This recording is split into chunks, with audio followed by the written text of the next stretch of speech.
Hey guys, today I will teach you how to disassemble your glove box. Yan. Yan. So, para tanggalin nyo siya, ganito lang. Siyempre, open nyo to. Yan. Huwag nyo napansinin yung kalat. Disregard, please. Then, nakikita nyo to. This one. Yan. Pupush nyo siya pag ganun. Para mabaklas nyo. Then you'll do the same thing sa other end. Dito sa kabila.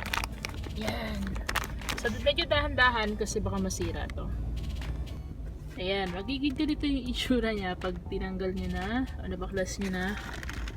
Ito.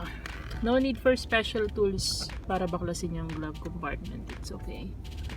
Ingat lang kayo kasi baka this one. Baka siya masira. Okay.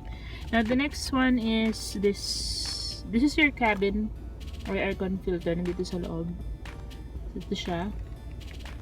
So all you have to do is pull it up. There. Then yung clip dito.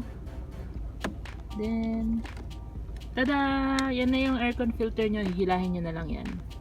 Okay. Sayang kasi kakalinis lang isang araw eh. So okay na. So there. Ang dali, diba? Kaya nyo yan. Ako nga, first time ko nagka-car eh. Kaka-YouTube lang eh. Okay? Good luck guys. Thanks.